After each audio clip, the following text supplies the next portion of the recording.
La revista El Doctor en Casa presenta su programa El Doctor en Casa TV, con la conducción de Vivi Landó, con el patrocinio de Punto Pharma, tu salud y belleza. Haggis, bienvenida a la vida de padres, una vida caóticamente hermosa. SPS, Medicina Prepaga de Cooperativistas, es un servicio de Coomesipar Limitada. Paracetamol Matidol, contra el dolor y la fiebre. Apracur, té caliente, te calma. McDonald's, me encanta. Con el auspicio de AAS 125, con un comprimido al día, prevenís el infarto.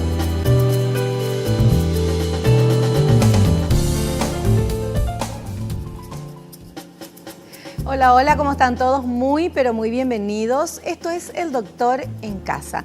Nosotros hoy vamos a hablar de trasplante de órganos y tejidos. Hoy es el Día Internacional del Trasplante y entonces vamos a hablar con el doctor Hernán Codas. Él es cirujano, urólogo y jefe de cátedra de la Facultad de Ciencias Médicas de la Universidad Nacional de Asunción. Y hablando de este tema, es importante recordar que algunos órganos sobreviven pocas horas nada más fuera del cuerpo. Otros pueden conservarse en frío durante varios días hasta que se realice el trasplante. En algunos casos, varias personas pueden beneficiarse del trasplante de órganos y tejidos procedentes de un solo cuerpo. Vamos a hablar del trasplante. Hemos hablado en otros programas de la importancia de la donación de órganos, que es un acto de amor. Y hoy vamos a hablar, evidentemente, para que haya trasplante de órganos debe haber donación también. De esto vamos a hablar, cuál es la realidad en nuestro país, qué órganos se trasplantan y cuáles todavía no aquí en nuestro país. Ya pasó la época en que la gente tenía que viajar al exterior para realizarse los trasplantes. La lista es muy larga, es muy extensa. ¿Cómo se elige? Todo esto vamos a hablar con nuestro invitado en el día de hoy. No te pierdas, quédate ahí porque está muy, pero muy interesante el programa. Comenzamos el programa y lo hacemos como lo hacemos siempre, agradeciéndole a Dios por la vida, por la salud, por el amor, por la familia, por los amigos, el trabajo, los compañeros de trabajo y las empresas que hacen posible que estemos aquí delante de cámaras haciendo este programa. Gracias a vos por tu compañía y ahora, atención porque recibimos al doctor Hernán Codas.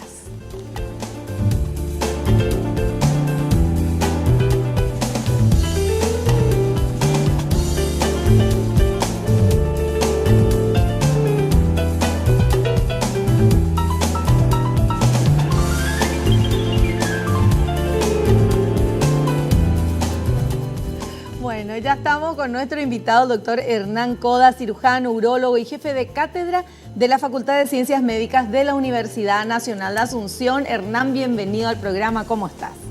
Muchas gracias, Vivi, a la audiencia. Estoy realmente como médico en mi casa. Así mismo. Me siento bien acá. Qué bueno. A gusto y dispuesto a poder conversar sobre este tema tan interesante y apasionante. Así mismo. Bueno, para nosotros un placer que estés acá, que tu tiempo tan ocupado puedas destinar una horita para poder aprender todos aquí con un maestro que nos va a enseñar. Queremos hablar de trasplante de órganos y tejidos y hoy justamente es el Día Internacional. El Día Nacional. Perdón, sí. Día Nacional. 9 de julio es el día que se estableció realmente no fue por el primer trasplante en el Paraguay, sino que porque fue un trasplante en una niñita de corazón, una cosa así fue. Y se terminó el día para conmemorar Día Nacional del Trasplante. Sí. ¿Cómo estamos en nuestro país en el tema trasplantes? Hay muchos trasplantes, mucha necesidad, sabemos que hay trasplantes de qué se pueden hacer y qué todavía no. Bueno, brevemente les resumo que el 18 de diciembre de 1985 empezamos a hacer los trasplantes de Paraguay. A mí me tocó organizar y en cierta forma con un grupo multidisciplinario liderar el grupo y fue en el viejo hospital de clínicas. Y justamente fue una niñita de 9 años con la que empezamos Hicimos 6 trasplantes en un periodo de 4 meses. ¿Trasplantes de qué? De riñón. De riñón. De riñón. Yo quiero explicarte, Vivi, que los órganos, cuando se habla de órganos, se habla de trasplantes, y cuando se habla de tejidos, se habla de injertos. Ajá. Esa es la diferencia. Ya. Al hablar de trasplantes se asume que es de órganos. Sí. Y eso empezamos a hacer en el 85, ahora se va a conmemorar 30 años otra vez, el 18 de julio de este año, del primer trasplante de órganos de Paraguay. Y hicimos, bueno, después se convirtió en algo, hasta si se quiere, rutinario dentro de la práctica médica. Se fueron, y conste que en esa época no existía ley, no existía presupuesto, no existía terapia intensiva. Sin embargo, nosotros organizamos un equipo y nos pusimos la camiseta para demostrar que en el Paraguay se puede, si se quiere, y hicimos 6 trasplantes de seguido. Y ahí más o menos tuvimos algo de eco, aún sin ley, era por una cuestión de bioética, seriedad, responsabilidad, dedicación y mucho trabajo. Y después se había hecho una ley que no se ajustaba a la realidad. Recién en el año 2008 se hizo la ley 1246, que es la que está en vigencia, sí, que es la que se reglamentó y es la que se aplica hoy, gracias a la cual también Pero no cambió nada que se haya, hasta si se quiere, igual se trasplantaba sin ley que con ley, porque acá es una cuestión mucho de conciencia, Vivi. Claro. Es una cuestión que no vamos a estar nosotros sujetos, por supuesto tenemos que estar sujetos a la ley, pero hay una ley sobrenatural y una ley divina y una ley que se llama conciencia. Claro, y eso nos permitió trabajar mucho tiempo y después eso fue en el 85, en el año 96 el doctor Corbalán con su equipo empezó a hizo el primer trasplante cardíaco. Después el doctor Jarolín en adultos, después el doctor Jorge Jarolín hizo en niños. Después, por supuesto, se hace injerto de córnea también y ya está ahí. Es una... O sea, corazón, riñón... Corazón, riñón y córnea. Córneas. Esos son los trasplantes. Nosotros ahora, Vivi, a mí me encargaron una universidad que me haga cargo y que coordine la unidad de trasplantes de órganos y tejidos en la universidad. Por eso que me permito hablar un poco en este programa. Estoy como coordinador general y estamos con un plan muy ambicioso, un plan necesario, un plan que para mí es de primer orden, porque imagínate esta gente que tiene necesidad, que tiene que emigrar, tiene que ir al extranjero y a veces más penoso, tiene que naturalizarse extranjero para acceder. Para mí, si vos me permitís, te puedo hasta decir que yo tengo una vergüenza ajena, como paraguayo. Sí. Es un abandono, hay prioridades tan importantes que se soslayan bueno, por eso que yo estoy otra vez. Yo ya había hecho un libro, inclusive, yo di vuelta a la página sí, y después me pidieron volver y bueno, y acá estoy, con todo el entusiasmo y me voy a sentir satisfecho porque tenemos previsto en este mes de noviembre, vienen 2 colegas paraguayos que se están formando en el extranjero, el doctor Nelson Arellano, que está en Marsella, está haciendo la parte hepática, ellos en su centro tienen realizado más de 1000 trasplantes hepáticos, está entrenado en la materia, y está el Ricardo Codas, un sobrino mío que yo le ayudé a ir a Francia, donde yo estuve. Él está trabajando, te comento nomás, con el profesor Dubernard, aquel caso tan mentado de...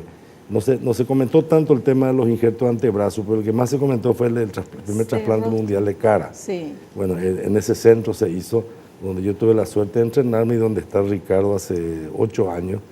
Y él va a venir en noviembre para iniciar los trasplantes hepáticos, pancreáticos.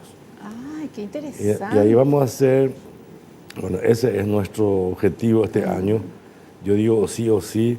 Y tengo todo el apoyo, realmente tenemos todo el apoyo institucional, sobre todo la universidad, para poder concretar ese sueño, esa necesidad tan perentoria en nuestro país.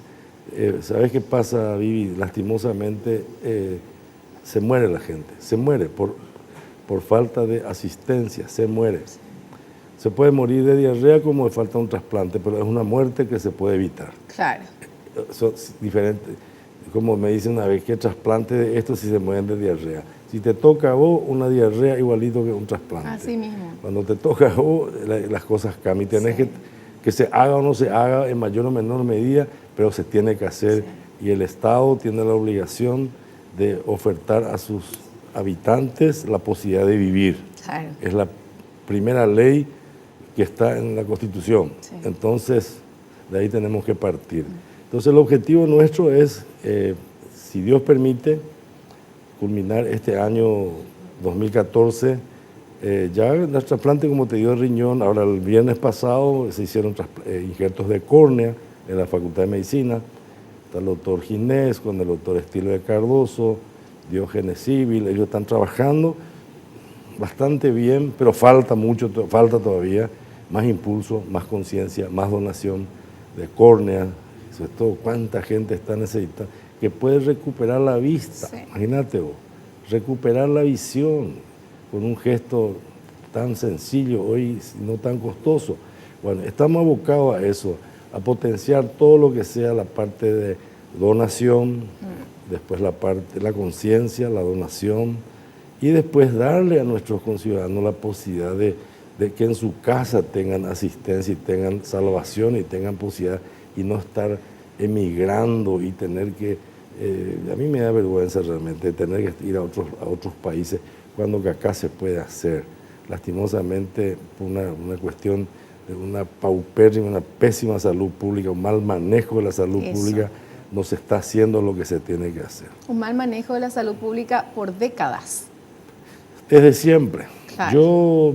Yo por eso, inclusive te comento, y comento al aire como una cuestión así, un muchacho, un amigo que perdió un hijo que debía ser sometido a un trasplante hepático, se estaba por hacer todo y no sé, por A, B, C, D, bueno, no se le pudo hacer. Y se le omitió el auxilio. Entonces yo le dije a este muchacho, mira, yo no sé cómo hubiera actuado, pero yo en mi caso, si a mí me tocaba esto, yo le demandaba al Estado paraguayo por omisión de auxilio. ¿Y cómo se hace eso?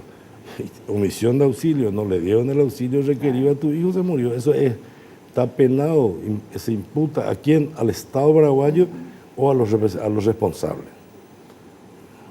Quizás sea un poco crudo en esta opinión, pero es así. Nosotros necesitamos de una vez por todas madurar, y no solamente que madure la soja del ganado, que madure la salud, que madure la educación, que madure la conciencia ciudadana. Eso. Es así, Vivi. Es así, tal cual.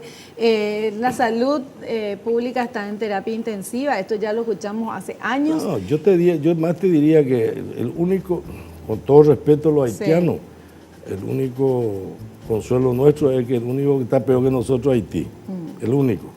Hasta Bolivia está mejor que nosotros. Para ir a ese, no es por cuestión de comparar, pero tenemos que saber dónde estamos ubicados. Claro. ¿Cuáles son nuestras falencias para poder mejorar? Pero fíjate nomás, la última vez no se hizo una evaluación de educación por vergüenza a los resultados que se iban a obtener. Entonces se odió nomás la autoevaluación. Mira, de los maestros. No, de la educación en general. Mira si hacemos una evaluación de cómo está la salud pública. Tres chicos por día mueren antes de cumplir un mes. Sí.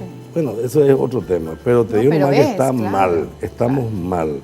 Y la gente no se da cuenta y no exige, y las autoridades, no quisiera decir, porque no manejan como se tiene que manejar. Están en cualquier otra cosa menos en lo que es. Por la inversión que requiere del PIB, se sabe todo, en todo el mundo cuánto se debe invertir en salud, educación, y aquí es lo mínimo. Entonces no puede funcionar nada así. Claro. Esa es la realidad. Esa es la triste realidad, la dura realidad. Pero a pesar de eso tenemos el apoyo institucional de la universidad, y tenemos ahora el apoyo también del organismo rector, que es el Instituto Nacional de Ablación, que es un organismo que se creó en el año 1998 con la ley 1246, que es el órgano rector de todo lo que es los trasplantes de órganos y tejidos. Y tenemos el apoyo, estamos trabajando en conjunción. Ya no estamos trabajando así en forma atomizada. Como era al principio. Tenemos que juntarnos todos. Yo siempre digo, Vivi, que imagínate vos, siempre digo, separados somos pequeños y aún si nos juntáramos todos seguimos siendo ínfimos, pequeños. Sí. Tenemos que trabajar en función del país, tenemos que trabajar y trabajar juntos, crear juntos. Por eso ahora se están integrando los diferentes estamentos de manera a lograr el objetivo que se haga, si se hace a cabo allá en el Paraguay. Claro. Por eso que queremos terminar este año, si Dios permite, esto queda grabado aparte, ojalá queremos empezar ahora otra vez, reactivar con más énfasis los trasplantes. Ya se empezó córnea, se sigue haciendo córnea, volver con los trasplantes cardíacos, los renales hacer de rutina, y entre octubre y noviembre, por lo menos antes de fin de año, van a venir estos jóvenes a hacer un conjunto de trasplantes, lo que se llama las ablaciones multiorgánicas y trasplantes. Vos sabés que multiorgánico, vos sabés que de un donante se benefician 9 personas. Sí, qué fantástico. 9 personas. Qué maravilla. Sí. Bueno, entonces volvemos a hablar del tema de la donación, que es tan importante. Creo que todos, con excepciones seguramente, pero la mayoría de las personas creemos que ¿cuál es el problema? Si ya te morís, doná tus órganos, que es un acto de amor y ya no te sirve a vos para nada y puedes servirle a 9 personas, puedes dar vida a 9 personas. Eso debemos de reflexionar y hablar y decirle a nuestra familia, si me pasa algo, yo soy donante, recuerden eso. Eso es muy importante. ¿Sabes qué se quiso hacer? Nosotros empezamos a trabajar con una señora que después falleció, pobrecita, trató mucho, inclusive en el censo, de poder implementar la donación, sí. Inclusive en identificaciones, de poner en la cédula, sí. De manera que no se objete el deseo de cuántos jóvenes que lastimosamente, la estadística no sí. Falla, y hay 2 o 3 por día. Entonces, que digan su documento, pero lastimosamente cuando nosotros trabajamos la ley 1246, fue al Parlamento y hay una serie de retoques, entre comillas, y al final otra vez no se hizo como en países en serios y desarrollados, donde quieras o no, el paciente con muerte cerebral, aunque esté en terapia y esté sostenido por respiradores y una cantidad de otros elementos para mantenerlos respirando con sus órganos automáticos funcionando, ya no tiene actividad cerebral, ya es un cadáver. Sí. Entonces en otros países desarrollados, el procurador o el fiscal dispone del cadáver. Es como que ahora el fiscal, es muy parecido, sí. Muy parecido. Es como que ahora el fiscal, por algún motivo, dispone de llevar a la morgue judicial a un cadáver para su estudio, en claro. caso, y es dispone, es por ley. Claro. Pero es cuando hay por una cuestión de crimen o lo que fuera, es decir, que no sea una muerte muy natural. En otros países, cuando se constata la muerte, el fiscal dispone de ese cadáver, aunque esté rosado, aunque esté todavía con... Porque sí. Una vez no puede respirar sin respirador. Claro. No le puede latir, no puede respirar porque no tiene... Está muerto. Claro, hay que explicar muy bien eso, sí, es educación. Pero nosotros tuvimos, lastimosamente, Vivi, te digo que en el propio Parlamento Nacional, yo tuve enfrentamientos con, entre comillas, parlamentarios que no tenían la más pálida idea y hablaban sobre ese tema. Bueno, hay parlamentarios que no tienen la más pálida idea de muchas cosas y están ahí. Yo te diría la mayoría. Hacemos un cortecito, hacemos un corte, volvemos ya.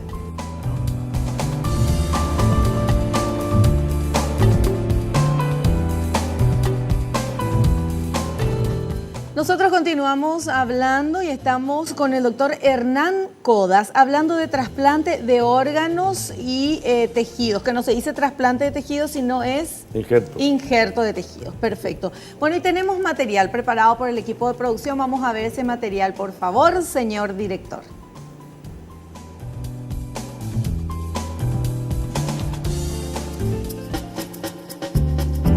¿Cuáles son los trasplantes más frecuentes a nivel mundial? Entre los órganos, los principales que se pueden mencionar son corazón, riñón, hígado, páncreas, pulmón, intestinos y el bloque corazón-pulmón. También se trasplantan tejidos como válvulas cardíacas, médula ósea, piel, huesos y córneas. Es lo que nos comentaba. Nosotros hablamos a nivel país, pero esto es a nivel... No, a nivel país y a nivel mundial.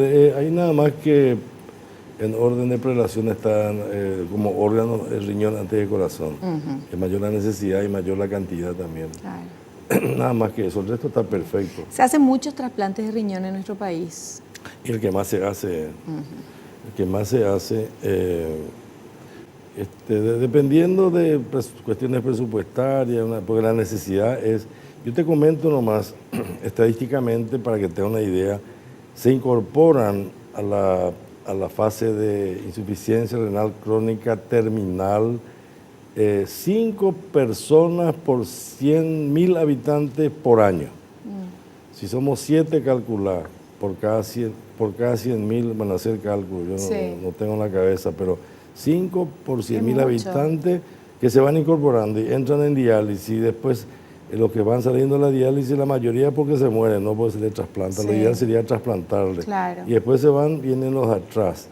Y acá en nuestro país no existe la suficiente. Aparte no es eso, el costo de un paciente en diálisis es elevadísimo versus el trasplante. Yo hice todo un estudio, yo plasmé eso en un libro, que fue lo que llamamos una monografía, que viene a ser un libro para acceder a la titularidad de la cátedra de la materia. Y yo le mostré al ministro, le mostré a la gente, es como si le hubiera mostrado una publicidad.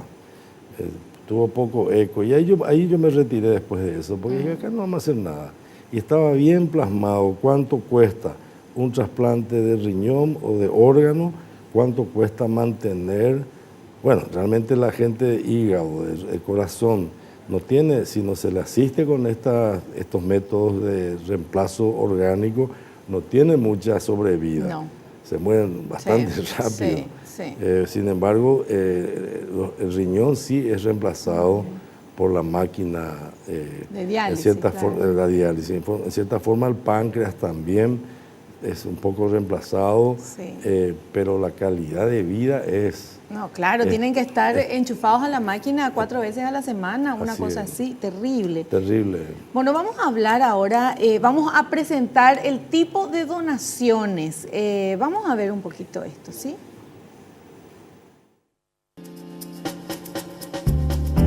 Tipos de donaciones. Donación tras fallecimiento. Cuando una persona muere y se ha identificado como donante, sus órganos pueden ser trasplantados a otra. Este procedimiento se realiza cuando se presenta muerte cerebral. El cerebro sufre una lesión fatal, ya sea por accidente o enfermedad, y ocasiona el cese total e irreversible de las actividades de una persona. El cerebro no recibe sangre ni oxígeno y muere. En este caso, los órganos pueden funcionar durante un tiempo si la persona fallecida está conectada a un respirador, paro cardiorrespiratorio y asistolia, es decir, que se presenta la interrupción repentina y simultánea de la respiración y el funcionamiento del corazón. Donación en vida. Se puede donar un órgano o parte de él. La mayoría de los trasplantes de este tipo son de médula ósea y de riñón, aunque también pueden ser hígado y pulmón. ¿Está correcto? Está muy bien, muy bien. Conceptualmente está perfecto. El tema de lo que a la gente creo que es muy importante explicar, que ya tuvimos programas hablando de eso, cuándo es muerte cerebral y cuándo, porque la gente dice, no, está en coma, puede despertar. ¿verdad? Hay un momento en que ya no funciona y el tronco acá, ¿cómo se llama? A ver, El tronco explica. cerebral. Tronco Pero cerebral. hay una escala neurológica de Glasgow que tiene una escala de 1 a 15, ¿verdad? Y hay niveles, pero está el coma irreversible, el coma de passé, como dicen, el coma ya cuando se constata la muerte cerebral, que es muy fácil, o sea, es sencillo constatar, quizá cuantificar los niveles de profundidad de un coma, puede haber cierta variación, pero todos esos comas donde no hay muerte cerebral son reversibles, Claro. pueden ser, hay en el caso de Schumacher, que Sí. después de 6 meses salió del coma. Sí. Eso jamás se pensó porque estaba con un nivel de funcionalidad cerebral bastante menor que se fue recuperando hasta que se despertó. Claro. Pero está el coma, donde ya no hay vuelta atrás, el coma irreversible, el coma de passé, la muerte cerebral, Sí. donde el cerebro ya no recibe irrigación, está totalmente abolido, está hinchado, no explota porque el cráneo lo sostiene, Sí. está con una inactividad total y absoluta. No obstante, para tranquilidad y por razones de manejo, para preservar cualquier atisbo de duda, cuando se hace una verificación con vista al trasplante de un coma, por ejemplo, vienen 3 profesionales diferentes. Vienen ¿verdad? 2 grupos de profesionales eso. diferentes que no tienen relación ni interés ni ningún tipo de contacto Claro. con el equipo o las personas, de modo luego que sea recontra Claro, objetivo sí. y los dos Certifican. certifiquen de que hay una muerte cerebral y que es irreversible. Se sabe eso, cuando es irreversible, es irreversible. Claro, se puede comprobar que es irreversible con los métodos que se tienen, entonces ahí sí uno puede Sí. estar tranquilo y decir, bueno, realmente ya está muerto, o sea, ya la muerte es cerebral y ya los órganos están funcionando porque está enchufado a aparatos. Solamente los órganos automáticos. Pero yo te digo, por ejemplo, te doy un ejemplo burdo y práctico, donde antes, ahora hay otros métodos menos invasivos, pero a mí me tocó todavía vivir donde mismo acá en la carótida se le ponía una sustancia de contraste para ver Si llegaba. al cerebro y no llegaba al cerebro. O sea que una ausencia total y absoluta y se la hacía de los dos lados y Para estar más seguro. no venía nada. Pero bueno, hace falta llegar a eso porque están los otros métodos Claro. que se certifica con una claridad espantosa donde el paciente está muerto. Así mismo, así mismo. Esa es la realidad. Bueno, nosotros tenemos que hacer un corte, ¿sí? Volvemos enseguida.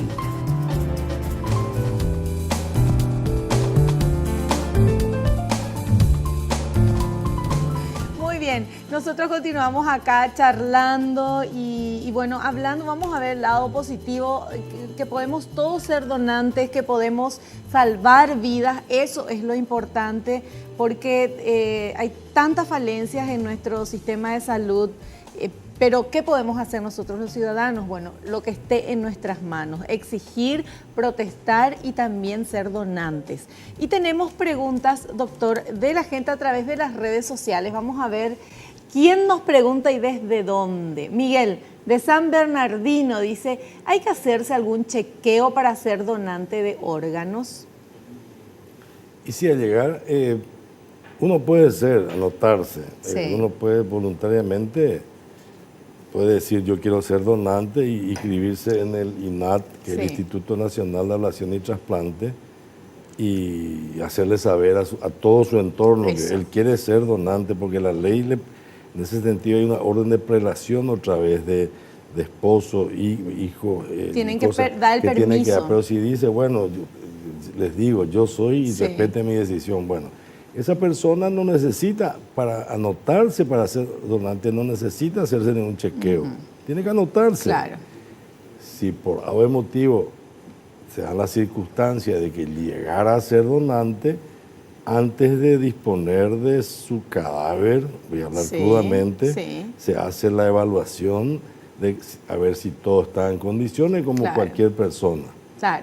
Se hacen todos los chequeos previos para poder implantarle un órgano, un tejido de esa persona que voluntariamente en vida se anotó como donante. Bueno, si está sano, perfecto, le beneficia a 9 personas. Claro, qué maravilla. Sí. Bueno, tenemos otra pregunta, vamos a ver quién escribe. Mónica, de Capiatá. ¿Queda desfigurado el cuerpo luego de la extracción de algún órgano o tejido? Muy buena pregunta, Mónica, porque muchas veces los familiares dicen, no, le van a hacer una carnicería y me van a traer todo, qué sé yo, un desastre. Absolutamente, absolutamente. Bueno, acá tenemos que diferenciar, Vivi, no sé si la pregunta se refiere al cadavérico o al donante vivo. Claro. El donante vivo de aquellos órganos... ¿Qué es lo que puede donar un donante vivo? Y fundamentalmente puede donar sangre, sí. Médula, riñón, hígado, parte del pulmón, y todo eso está hoy permitido por la ciencia médica. Y sobre todo está demostrado, y está a través del tiempo, porque los trasplantes empezaron ya en la década del 50, 50 y pico, sobre todo riñón y compañía. Riñón, te puedo hablar con más propiedad, donde se ha determinado que una persona como donante viva, sí. si da un riñón y que no hubiera tenido, que no hubiera padecido una enfermedad general, porque una enfermedad que afecta a los riñones generalmente afecta a la par a los 2 riñones. Claro. Si esa persona no está en el grupo de riesgo de tener una afección renal, al dar un riñón, no se modifica ni en un minuto su expectativa de vida. La misma sobrevida tiene con 1 o con 2 riñones. Claro. Por eso la ciencia médica permite la donación del claro. riñón, lo mismo que una parte, el hígado se regenera, entonces también se puede... Claro, no daña al donante vivo. No. Ni la calidad de vida del donante vivo. Ni la expectativa ni la calidad. Ajá. Y hoy también con el avenimiento de los métodos más modernos, en el caso del riñón, por ejemplo, Vivi, para aquella persona que va a dar un riñón, nosotros hicimos muchísimos trasplantes de donantes vivos, después se fue aumentando más los cadavéricos, claro. Al comienzo eran casi todos vivos. Actualmente, por ejemplo, ya para la donación de riñón de donante vivo, ya se hace la extracción por vía laparoscópica. O sea, así chiquitito el agujerito que se hace, el corte. corte. El corte. Y después allá abajo se hace un cortecito para poder sacar nomás el riñón. Bueno, y no hay cicatriz prácticamente, se hace en un pliegue inferior del abdomen y prácticamente esa persona queda, no dije paciente, persona, sí. Queda igualita que antes. Su expectativa, claro. no tiene que hacer ningún cuidado especial. Dice, no porque dio un... No. Tiene que cuidarse como cualquier ser humano, claro. pero no porque dio un riñón se va a cuidar más. Igualito. Claro. O lo mismo porque se le sacó un pedazo de hígado o un pedazo de... No. Claro. La vida continúa. En el caso de los donantes cadavéricos, no existe esa creencia que le van a hacer daño. No. En absoluto, porque nosotros somos mitad y mitad. Y se hace una incisión en la mitad.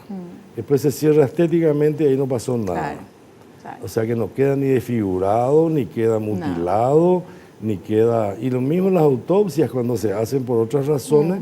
Se extraña a la gente porque se le hace una autopsia y se le entrega a los familiares mejor que en estado, porque ya se lo entrega formulizado, claro. Coloreado, perfumado, se le entrega bien, yeah. Porque justamente eso está bien establecido.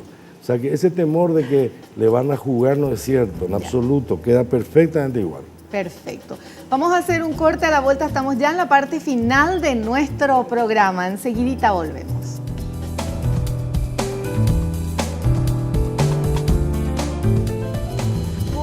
Ya estamos llegando a la parte final de nuestro programa. Tenemos todavía 5 minutitos con nuestro invitado, el doctor Hernán Codas. Nos estuvo hablando de trasplantes de órganos, estuvimos hablando de todo un poco, de la importancia de la donación y de qué capacitación y qué bien capacitados están los profesionales en nuestro país para este tipo de trasplantes que estuvimos hablando. Sí, está muy bien capacitado.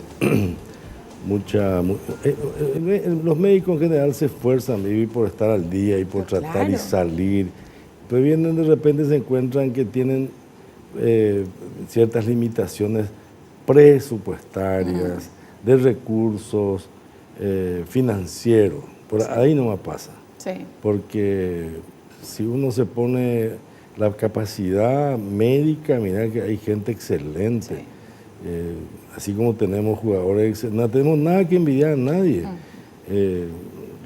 A veces nomás nos falta un poco de sostén. Y vos sabés que todo es administrativo. Si no hay recursos, no hay un presupuesto que respalde toda esa cuestión, uno a veces se cansa también hasta de sacrificarse y hasta sacrificar, porque esto no se hace por... Esa es una cuestión que quiero manifestar también. Sí. Yo personalmente, y yo sé que muchos, jamás he percibido un centavo por hacer trasplante. Porque siempre hicimos en el hospital y hicimos por nuestro salario, por el trabajo que se hace dentro. Y no, o sea que no es luego con el afán de decir y en medicina privada no se hace porque los costos son muy elevados. ¿Entendés? Sí. Ahora, sin embargo, hay la gente que más puede se va al extranjero y gasta lo que no tiene, o gasta mucho, y gastan, pero... Mucho más de lo que sería acá. Muchísimo más de lo que costaría acá, muchísimo más. Fácilmente, entre 5 a 7 veces más. Y acá las condiciones, es más, hoy la infraestructura, todo está en nuestro país, está todo. ¿Está preparado como el primer momento? Yo te hablo acá en el hospital de clínica, es un lujo. Nosotros estamos trabajando a la par que cualquier centro, y mismo los extranjeros vienen y ven la pucha, está todo, tienen todo.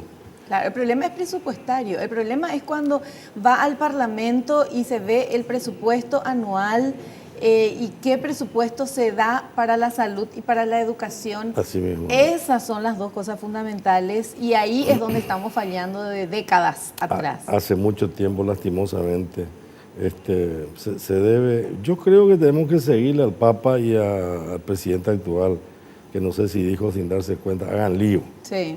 Y hay que hacer lío. Por el Papa y de decir las cosas, claro, sin pelo en la lengua, y decir que es una vergüenza el manejo del país en salud pública y en educación, es una vergüenza. Yo como ciudadano siento vergüenza ajena, no puedo hacer nada. Sí. Y no sé si fuera político, luego sería mentiroso. Claro. No podría luego hacer nada. Entonces voy a seguir nomás siendo profesor y médico, porque y no sé cómo manejaría, te quiero decir, claro, si yo llegara a ser político. Pero de que hay una realidad acá es una situación paupérrima, que da pena. Sí. Y estamos tratando nosotros, por lo menos, de aportar acá, así como en otro programa hablamos del tema de vasectomía, tratar de concientizar, tratar de educar a la gente, tratar de crear conciencia. Y esta es una cuestión muy importante y es una cuestión que salva tantas vidas, le da tanta... ¿No te das cuenta cómo hay festejo, hay alegría, cuando siempre va a haber tristeza cuando hay un muerto, claro, pero 9 familias que se alegran, que reviven, que mejoran la calidad de vida de sus semejantes, sí, mejora todo. Entonces, ese es el objetivo. Así mismo, y es la vida que existe después de la muerte, que es justamente cuando haces este tipo de cosas, cuando te decidís a ser donante de órganos. Doctor Hernán Codas, muchísimas gracias por tu presencia y te esperamos en un próximo programa. Gracias, Vivi, a vos y saluda yo sé que tiene mucha audiencia este programa y espero que les haya servido para aclarar algunos conceptos y dejar de tener miedo la gente pues tiene miedo a lo desconocido. Sí. Entonces hay que hacerle saber y decir, bueno, es así, ¿qué vas a hacer? Yo sé que es difícil. Pero es importante y lo hablamos en el programa de hoy. Me parece muy bien. Gracias. Nos despedimos hasta el próximo programa. No te olvides, naciste para ser feliz. No te conformes con menos. Chao, que pases bien.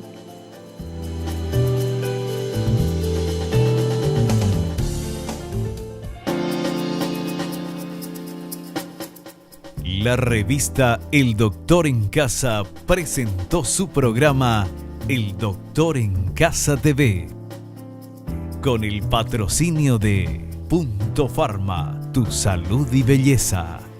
Haggis, bienvenida a la vida de padres, una vida caóticamente hermosa. SPS, Medicina Prepaga de Cooperativistas, es un servicio de Coomesipar Limitada. Paracetamol Matidol, contra el dolor y la fiebre. Apracur, té caliente, te calma. McDonald's, me encanta. Con el auspicio de AAS 125, con un comprimido al día, prevenís el infarto.